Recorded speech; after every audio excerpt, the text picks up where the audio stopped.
Hi everybody, welcome back to my YouTube channel. If you're new here, my name is Elisa, the owner and curator behind FusionDIY. And if you are returning, thank you for joining me again. You are going to love this week's videos. I have 3 trash to treasure videos that I'm going to share with you, and wait until the end because you're not going to believe that I took a piece of junk that was destined for the garbage and I rescued it and made it into beautiful home decor. So without further ado, here we go. Enjoy the video. For project 1, I just took an old leftover piece of wood that I had in my wood pile and I gave it a coat of yellow acrylic paint, and the color doesn't really matter. It was just really whatever I had left over in my paint stash. And now I'm taking the letters from the typesetting stamp from IOD and I'm going to spell out the word honey. And this project was an inspiration from Sonnet, from Sonnet's Garden Blooms.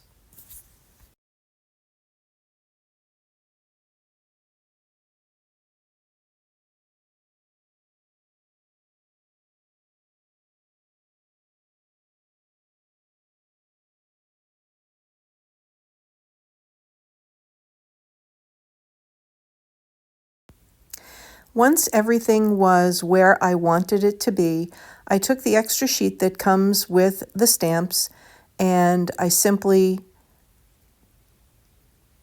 attached them to the sheet.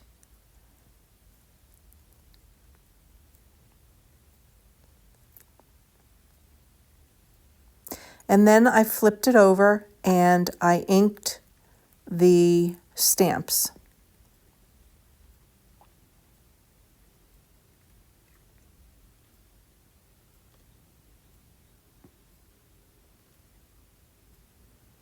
And you could see that the E was not staying in place, and that's when I realized that I put it on upside down. So I cleaned it up really quickly, and then I cleaned up the transfer page, and I put it back on. I inked it up again, and made sure that my spacing was still where I wanted it to be. And this is the beauty of these stamps. You can just pull them off the plastic there, and you can reposition them until you're satisfied with where they should be sitting on your project.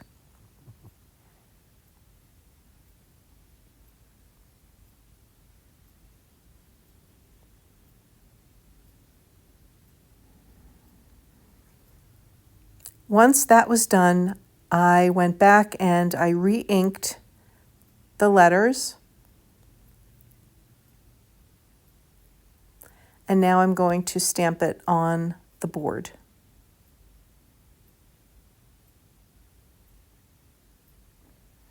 I keep one hand on the stamps at all times so it does not shift, and then I'll go over each individual letter to make sure that it inks properly. And it came out a little bit light, but I was okay with that because I wanted it to have a distressed look anyway. Now, immediately after I stamped the project, I go back and I clean off my stamps, and that will give you longevity to them. And now I'm putting down the transfer, and this cute bee is from the IOD transfer set called Brocante. And if you've not used a transfer before, it's just this easy. You lay it down where you want it. You take the transfer stick that comes with your transfers, and then you press it into place, and then you gently lift the vellum backing, and there it is. It is just that simple. And then what I'll do, just to make sure that everything is secure, is I will turn the vellum over and I will rub that bee very gently just to make sure that everything, all the edges are secure.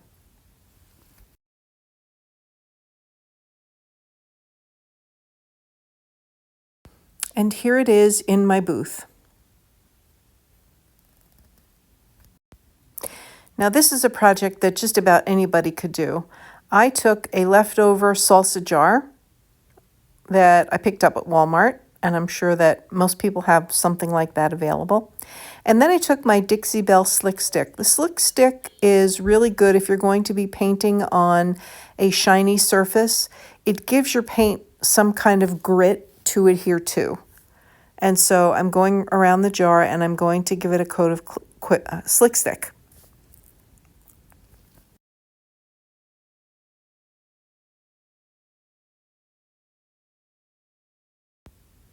When the Slick Stick dried, I gave it a coat of Country Chic paint in the color Simplicity.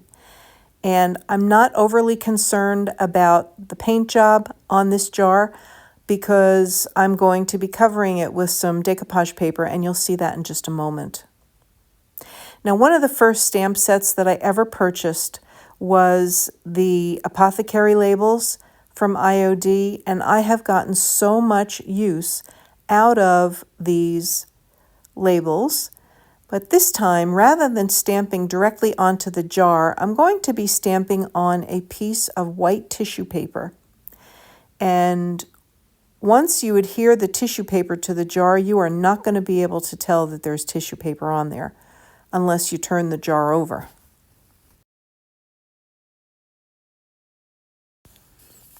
Now, once I figure out where I want my stamp to be, I'm going to put it down and just press onto the tissue paper, and there is the stamp. Now I'm going to cut it so that it fits the jar.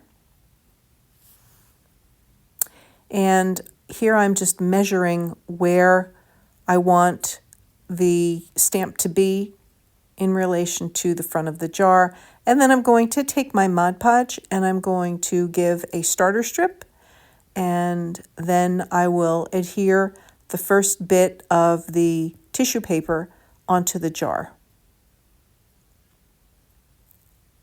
Now you can see that I'm tapping. I don't rub my hand on it because doing that will potentially make it tear. So very carefully I just go and I pat it down and make sure that as I go through, I'm getting out as much of the wrinkles as possible.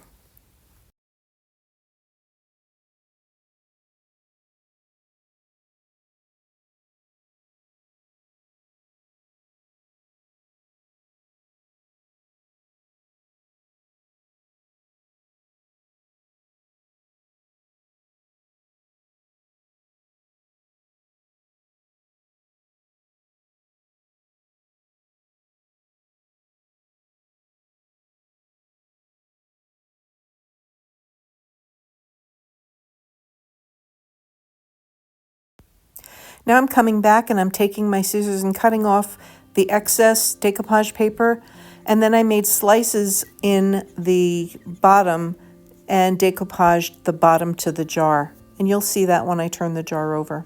There you go, you can see them.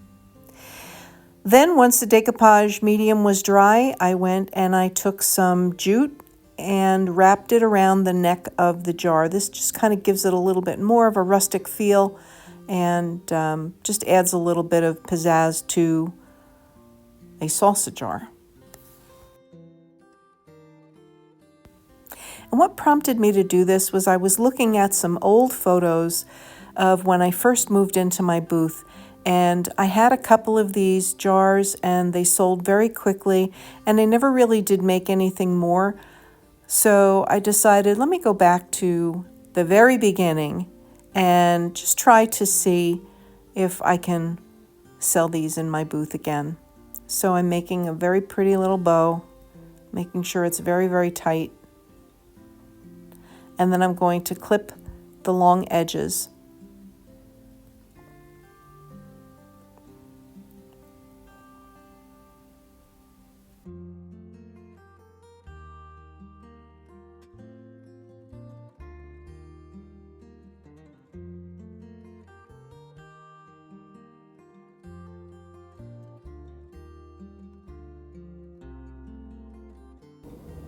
So now I'm going to add 2 pieces of lavender that I picked up at Walmart.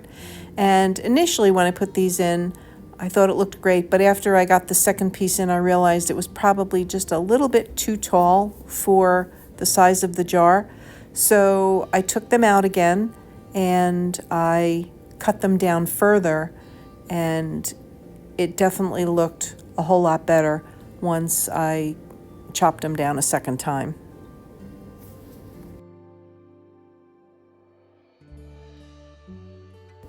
Once I got everything arranged, then I took some Spanish moss, and I'm just going to add a little bit of Spanish moss into the lavender just to give it a little bit more of a wispy feel to it, and it just really completes the project and how it looks when it's done. And I really liked how this turned out, and this is destined for my booth, but stay tuned and listen to what's happening with my booth. And finally, for project 3, this was a trunk that was given to me by a coworker. So thank you again, Kelly. And it was destined for the garbage, but she asked me if I wanted it, and my response was yes, please. The straps were in rough condition, and I knew that I couldn't fix those, and one of the buckles was missing, so I opted to cut the straps off. And then I also removed the magnetic catch that was on the front of the trunk, which the straps attached to. So here you can see I'm using my weeding tool from my Cricut, which is a tool that is so useful for more than just weeding your Cricut projects. And there were tiny little nails in there that I could not get with anything but my weeding tool. So that's what I'm using to get the magnets off that were nailed into the trunk.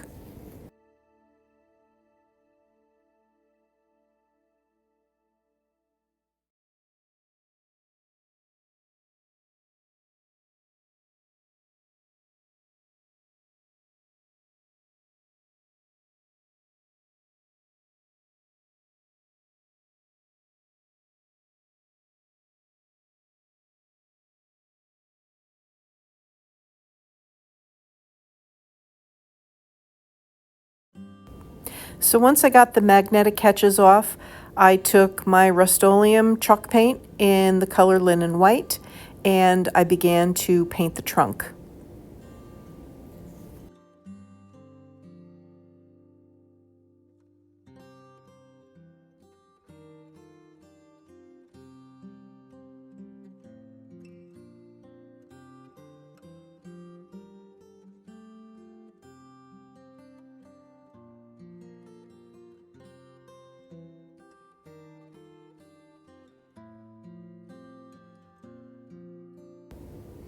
And here is how it looks when it's all painted.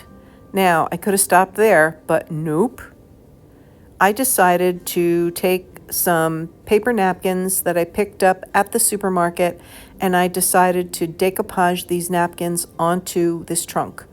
Now, you might have seen this napkin from a previous project that I did last week, and I absolutely love this napkin, and I just loved how the napkin really sunk in to the pattern of the wicker. And look at that, isn't that beautiful? I just love this napkin, and I love how it turned out on the wicker. So I'm just going to work away, and I'll let you enjoy this.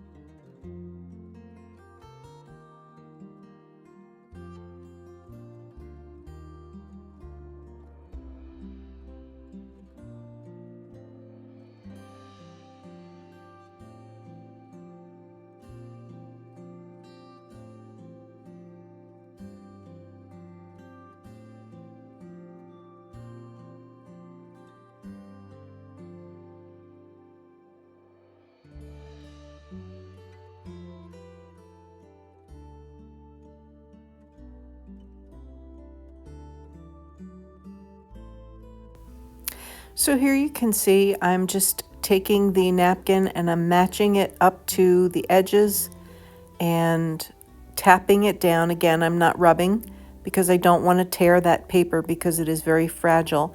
And then I'm taking my X-Acto knife to go over the edge where the leather is on the trunk. And I'm going to pull that paper gently away.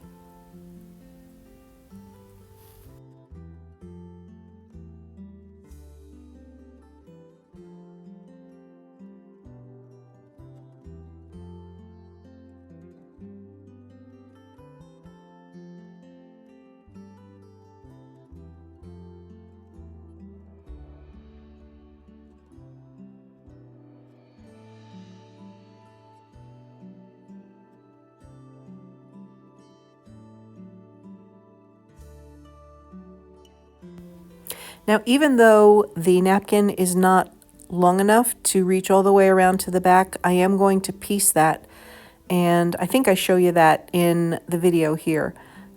So once I've gotten my cuts made, then I'm going to take my decoupage medium and I'm going to really give it a lot of decoupage medium so that the napkin actually sinks into the pattern of the wicker.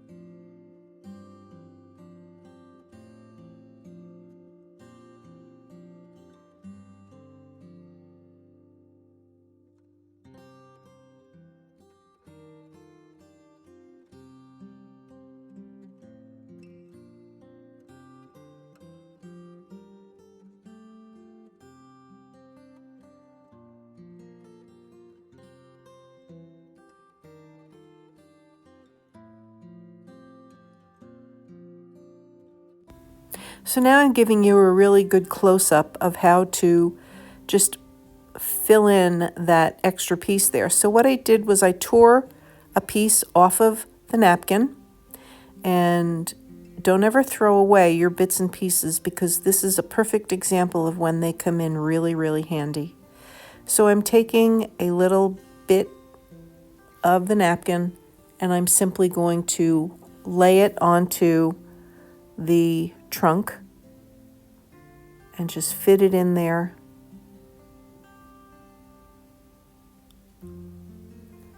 And then once that's done, I'm going to take my brush with my decoupage medium and very gently go over where the seams meet. And you will not be able to tell that there was ever a seam there at all. It just disappears.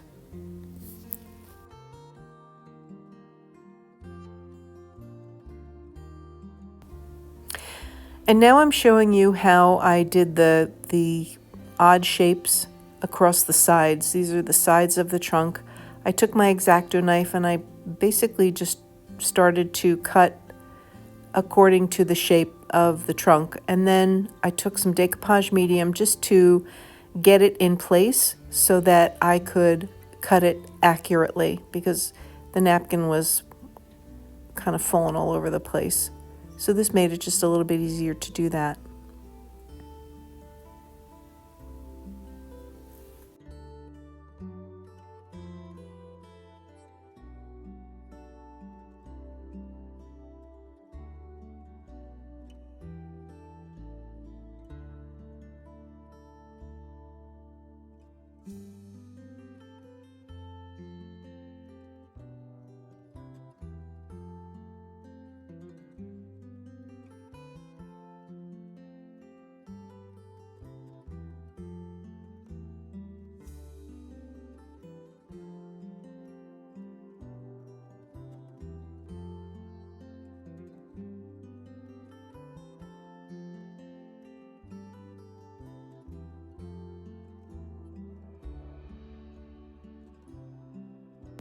And once the sides were done, I moved on to the back and same thing, just gave it a lot of decoupage medium and then tapped my hand across the back. And here is the finished project up to this point. Then I added a handle that I had in my stash, and that piece of cloth in the front is just to prevent me from getting paint onto the napkin. And I also wanted to mention that I went back over the straps again with a second coat of white paint, and then I gave them a good coat of polyurethane. And here is the trunk all finished with the handle in place, and I think this just turned out beautiful. Now, can you imagine something that was destined for the landfill turning out this beautiful? This is going to be a piece of home decor in someone's home, and I was so happy to be able to rescue this from the landfill.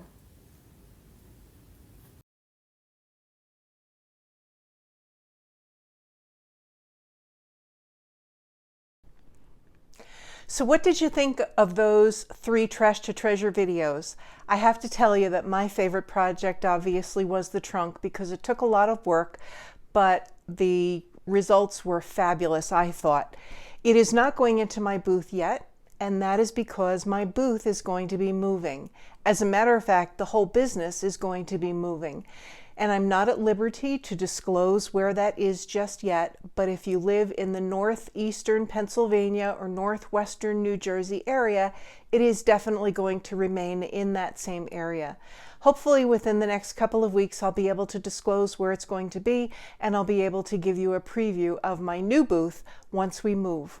Again, I want to thank you for joining me today, and if you enjoyed this video, please give it a thumbs up. Hit the subscribe button if you're not a subscriber, and also ring the notification bell so that every time I release a new video, you'll be notified. Again, thank you for joining me, and have an awesome week.